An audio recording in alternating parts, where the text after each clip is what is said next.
this is exactly what they're doing. They're getting into their rigs now.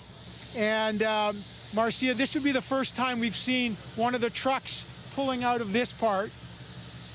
Behind them, there's a camper.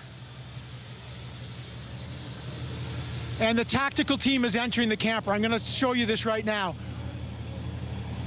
Marcia, we've got the tactical team is now smashing the door as I'm watching here. Camera on it. Can we get the camera on that? Okay. Yep. Karma, let's get the camera. Carlo, just get that. Okay, just hang on. Okay. Yeah, we're live. Okay, we're going to go on this side. Let's just move back. Excuse me. Okay, the police. Okay. There's an operation. Okay, hang on. Okay. So the police are telling us there's an operation going on. Excuse me, sir. What you're seeing here is the tactical squad breaking into the camper that has been parked on Sussex. Okay? They are smashing through the door right now. Let's watch. Careful. So we are live here on the scene as a tactical team is entering a camper that has been parked there for a long time. The two trucks that we were saying were preparing to leave are right behind. This had been blocking the area and had been put in about 3 days ago. We watched this truck go in, this camper, as the tactical team is preparing to breach and enter. And we've got about 7 members of the squad right near the camper, as you can see. There's a heavy tactical presence all around this area. And again, this is on Sussex. If you go beyond that van, there's no traffic there. That's cordoned off. So this would be the eastern sector here, right as you enter. Down that street is the market, as people would hear about the Bywood Market. As the police now have opened the door, there does not appear to be anyone in there. And again, the concern we're about, was anyone in there? Are there kids in there? They are kneeling down in the front of the vehicle, so they clearly think there is someone in there.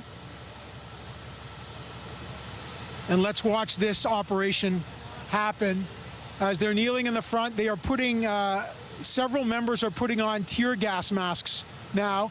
We have a series of tear gas masks going on some of the officers.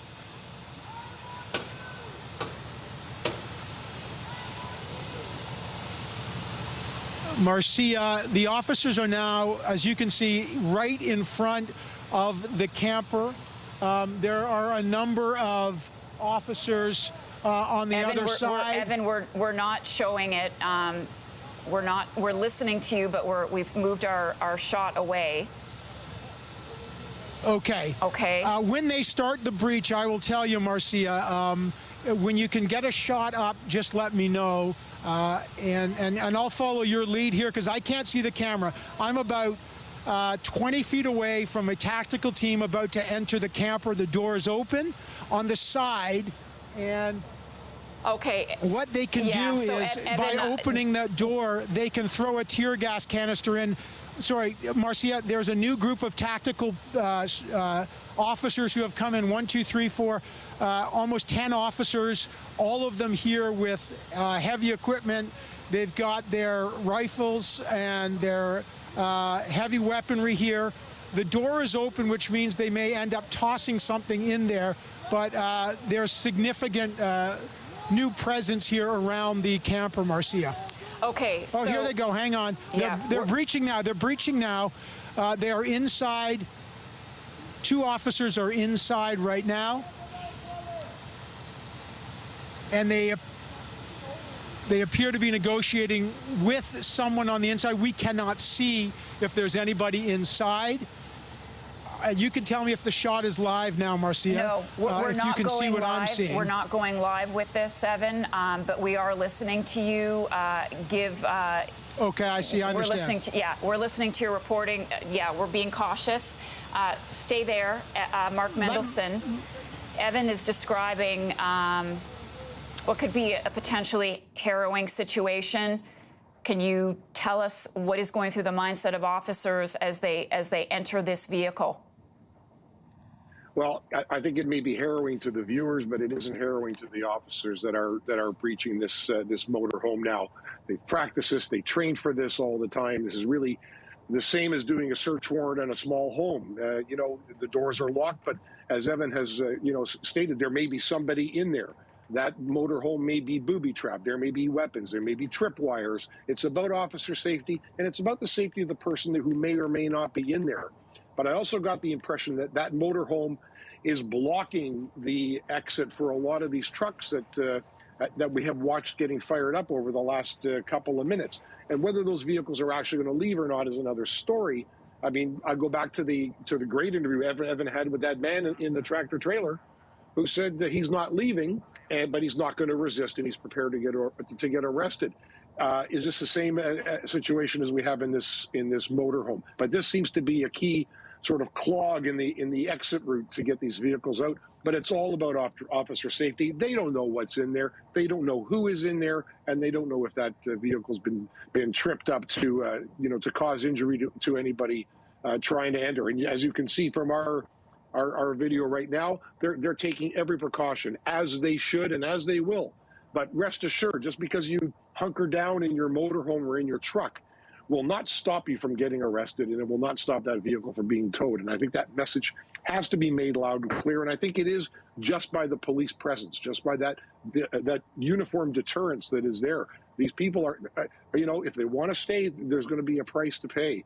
And the police are not going to go anywhere. They are clearly organized in groups and doing their job as they train to do all the time. Evan, we're back live on the shot. I hope you can hear me. Describe what you've seen these last few moments.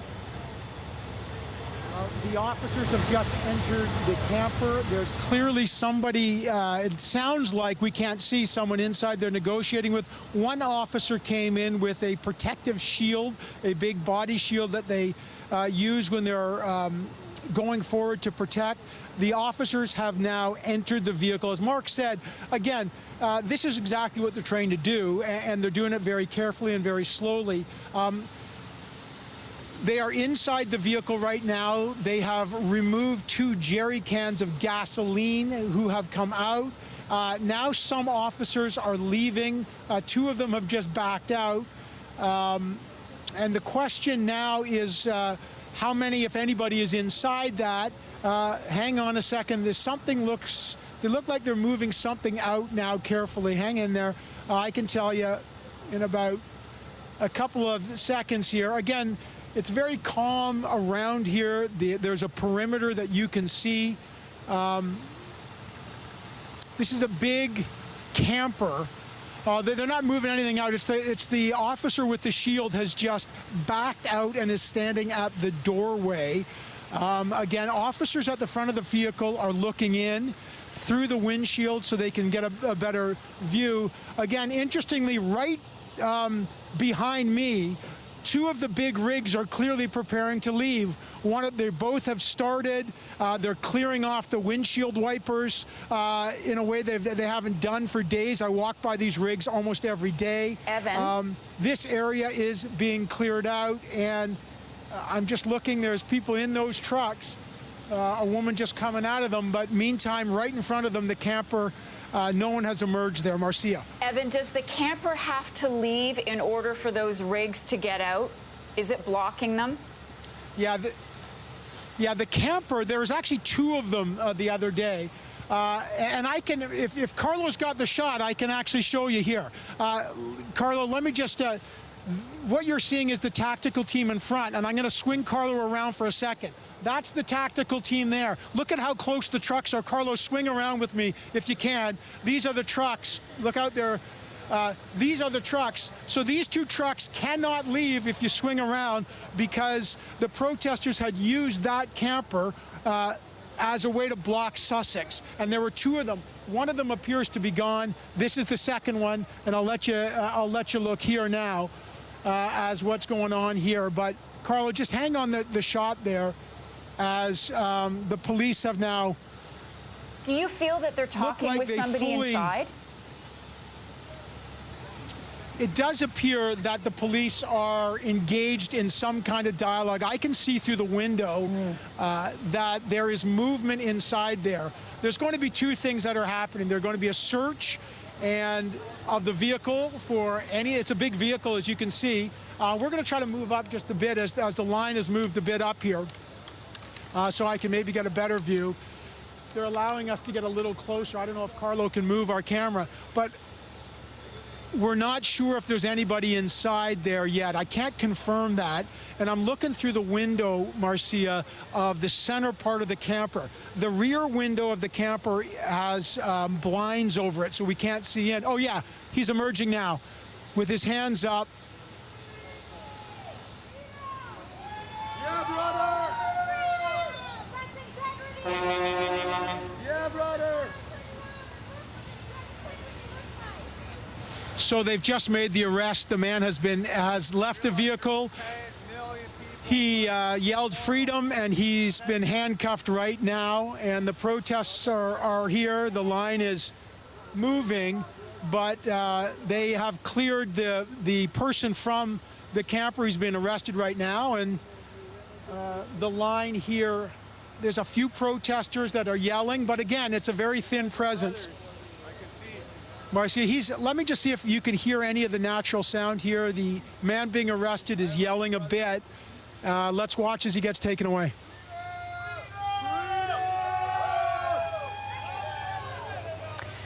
Okay, Evan Solomon, thank you for that. So we don't know if there's anybody else in there. We don't know if there's anyone else. Okay. We've just been watching police approach this camper that has been creating a jam on the streets. There was a person inside. Police entered. That is just one moment of many that we are watching here. Sorry, are you talking to me upstairs? Okay, we're going to go to Mark Mendelson. Thank you very much. Mark, so one person arrested that we know of so far in that vehicle. We've moved our shot away just to be careful, just to be cautious. What do you make of that? And I got to say, Mark, I am amazed at how close the media have been able to get throughout this. And I'm wondering if that is part of the strategy here on behalf of the police. But we've just had really incredible access to all that has been taking place since officers arrived this morning.